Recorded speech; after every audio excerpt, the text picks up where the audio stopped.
Express, an international courier service. గత జన్మ మరుజన్మ అంటూ ఉందో లేదో కానీ ప్రతి వ్యక్తికి సంబంధించిన గత జన్మ రహస్యమేంటో తాను చెబుతానంటున్నారు ఆస్ట్రో సైకాలజిస్ట్ ఎస్వి నాగనాథ్ గారు.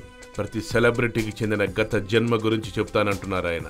జూనియర్ ఎన్టీఆర్ గత జన్మ విశేషాల్ని వివరించారు. మరి గత జన్మలో జూనియర్ ఎన్టీఆర్ ఎలా ఉండేవారు, ఆయన మనస్తత్వం ఏంటి అంటే, ఎన్టీఆర్ గత జన్మలో ఓ గిరిజన యోధుడట. జూనియర్ ఎన్టీఆర్ గత జన్మలో ఎలా ఉండేవారో ఆస్ట్రో గురు నాగనాథ్ ఇలా వివరిస్తున్నారు. ఎన్టీఆర్ది అందరినీ ఉత్తేజపరిచే ఉల్లాసపరిచే గ్రహస్థితి అట. గత జన్మలో దక్షిణ భారతదేశంలోనే ఆయన గిరిజనుడిగా పుట్టారంట. ఆయన ఓ గిరిజన యోధుడు కూడా అని తెలిపారు.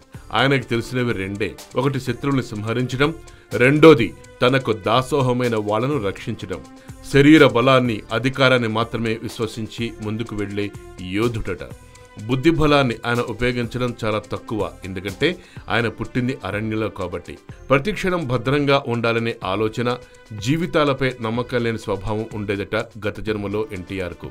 ఎప్పుడు ఏం జరుగుతుందో నమ్మకం లేని ఆలోచనలతోనే గత జన్మలో ఎన్టీఆర్ బాల్యం అంతా గడిచిపోయిందట.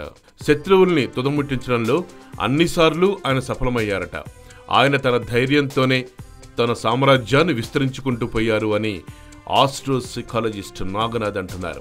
అంతేకాదు, జూనియర్ ఎన్టీఆర్ పూర్వజన్మలో ఓ అద్భుతమైన వ్యక్తి అని, ఆయన కిల్లింగ్ ఇన్స్టింక్ట్ అంటే శత్రు సంహారం చేయటంలో, పోరాట పటిమ చూపడంలో, ఏదైనా సాధించి తీరాలనే తపన ఉండటంలో ఆయనకి తిరుగులేదట. అంతేకాదు, ఎంత కఠినంగా ఉన్నా జంతువులపై మాత్రం చాలా ప్రేమ కనపరిచేవారని నాగనాథ్ అంటున్నారు. చివరి రోజుల్లో ఆయన మానసికంగా నిర్వీర్యమై ఒంటరి జీవితం గడిపారట. గత జన్మలో చివరి రోజులు ఆయనకు అత్యంత ప్రీతిపాత్రమైన గురువు గారే ఎప్పుడు గుర్తుకు రావటం, చిన్నప్పటి నుంచి తనకు గైడ్లైన్స్ ఇచ్చిన గురువు దూరమైపోవటం, కొన్నిసార్లు గురువు ఆజ్ఞల్ని పాటించకపోవటం వంటి వాటిని తలుచుకొని మానసికంగా కుంగిపోయారట ఎన్టీఆర్ గత జన్మలో. అలా కుంగిపోయినప్పుడే గత జన్మలో శత్రువులు అదును చూసి కాపు కాసి ఆయన్ను అంతమొందించారట అని ఎన్టీఆర్ గత జన్మ రహస్యాలను చెప్పారు ఆస్ట్రో సైకాలజిస్ట్ ఎస్వి నాగనాథ్.